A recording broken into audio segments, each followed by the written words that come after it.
बहुत हल्का बजट है, कुछ नहीं है, सब कुछ खत्म हो गया। उन्होंने कहा कि वो तो काफी प्रॉफिट्स में छोड़ के गए थे, लेकिन ऑपरेशनल रेशो जो है वो लगातार बढ़ती चली जा रही है और उसके लिए कोई खाका नहीं पेश किया सुरेश प्रभु ने। हमारे साथ गीतम लगातार जुड़ी हुई है नई दिल्ली रेलवे स्टेशन से।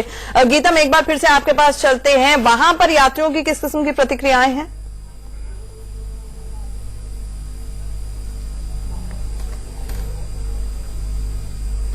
क्या कुछ कहेंगे, कैसा रहा, क्या जो उम्मीद की थी वो सबकी सब पूरी होगी? नहीं, जो हमने उम्मीद की थी वो पूरी नहीं हुई है। हमारी ये उम्मीदें थी जो 4 महीने का जो गैप है टिकट बुक करने का, इसको कम किया जाए, क्योंकि 4 महीने पहले हम कोई प्लानिंग नहीं कर सकते।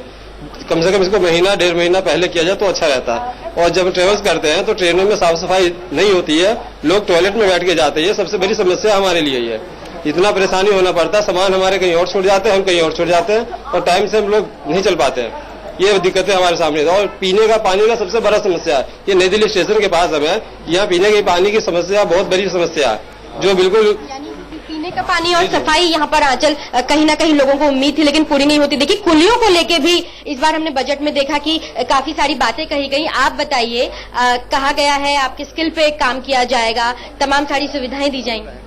हाँ जी, ये ठीक है। हमारे लिए एक तो सबसे बड़ी बात तो यह है कि हमारी नाम बदल दिया है, कुली से लोग सहायक करके बुलाएंगे हमको, और हम यही कामना करते थे। हमने पहले भी बोला था, राहुल जी को एक बार बुलाया था जब उनसे भी कहा था, और अब हमारा सुरेश प्रभु जी मंत्री साहब ने हमारे नाम चेंज कर दिया है और ड्रेस चेंज कर दी है। अब ड्रेस लाल कलर की आएगी या क्या आएगा ये हमको पता नहीं है। और हमारे लिए बदलाव से खुश हैं? आप बताइए, बदलाव से खुश हैं? क्या खुश हैं बदलाव से? कुली तो कुली ही रहेगा मैडम जी। बिल्कुल। तो आंचल, तमाम तरह के यहाँ पे हमने आम जनता से भी बात की और कुलियों से भी बात कही। साथ ही साथ इनका साफ तौर पे कहना है कि पिछले कई समय से इन पे ध्यान नहीं दिया जाता था और अब इस बार जो बजट आया उससे कहीं ना कहीं कुलियों के लिए भी एक बड़ी राहत ठीक है। नाम बदल दिया गया है, सहायक कहलाएंगे, ड्रेस भी शायद चेंज हो जाएगी, लेकिन बोझ तो उठाना ही पड़ेगा स्टेशन पर। उनकी सुविधाओं के लिए क्या है, ये बड़ा सवाल हो सकता है। हमारे साथ मोहम्मद अफसर निजामुद्दीन रेलवे स्टेशन से सीधे जुड़ रहे हैं।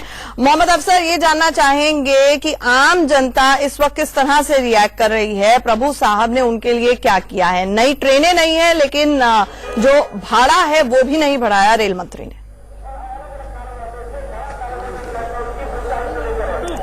बिल्कुल बिल्कुल, हम यहाँ पर सुरेश प्रभु जी ने उठाए हैं और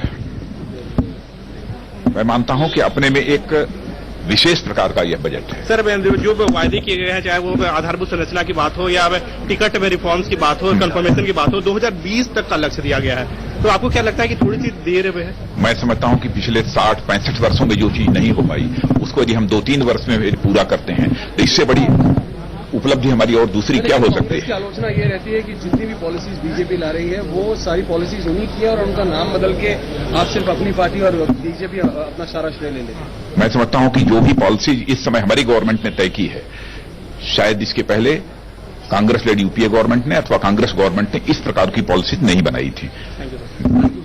देखिए, जो हमारे प्रतिपक्ष वर्षों से लोक लुभावन घोषणाओं पर आधारित राजनीति था, आज इस रेल बजट से ये प्रमाणित हो गया है कि जनता तक यदि पूरी तौर से सुविधाओं को पहुंचाना है तो बड़े सुधार की जरूरत है, जिसमें पैसेंजर सहूलियत, passenger comfort, facilitation of passengers और पूरे रेल के ढांचा में सुधार करके आगे रेल की गति बनी रहे, देश में कनेक्टिविटी बनी रहे, इसका एक बड़ा स्वरूप वर्तमान बजट में पेश किया गया है।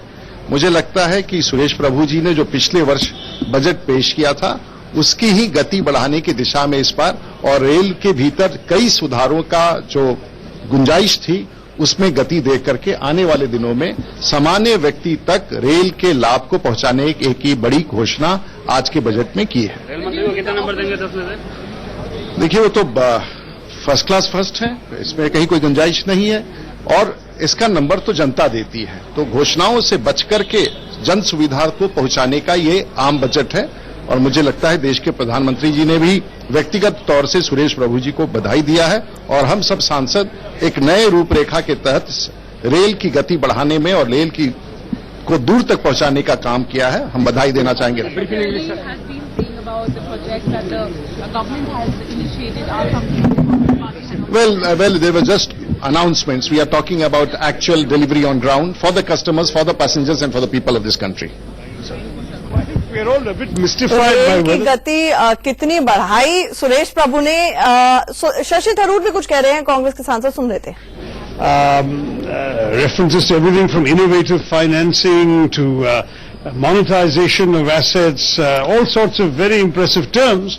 But what exactly the railway budget is, we have to look at the document to understand. You saw that at the end, a number of MPs stood up protesting because normally in a railway budget they're used to hearing very specific proposals, particularly for their constituencies and in their areas, and there was no such thing. Specific proposals नहीं है, आंकड़े नहीं है, ये कांग्रेस का पहला reaction है। हमें पूरा रेल बजट अच्छे से पढ़ना होगा, लेकिन बहुत फैंसी टर्म्स का इस्तेमाल हुआ, ये कहा शशि थरूर ने। सीधे चलते हैं मोहम्मद अफसर के पास। अफसर, दुनिया का चौथा सबसे बड़ा रेल नेटवर्क है। सुरेश प्रभु ने कहा भारतीय रेल जीवन शैली है, इस जीवन शैली से वहां पर स्टेशन पर यात्री कितने खुश नजर आ रहे हैं?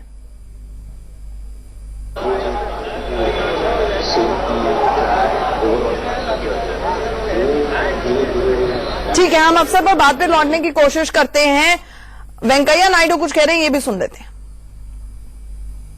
Maximum importance, and also I am also happy moving towards a massive provision for bio-toilets, also part of the Swachh Bharat campaign, and instead of being populistic, the minister is trying to make railways more popular by taking realistic measures. In the present situation, Indian Railways are doing a good job with this freight corridor, with the other initiative announced by the minister.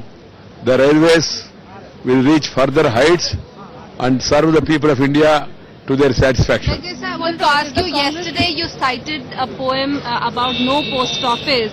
It now turns out that it is,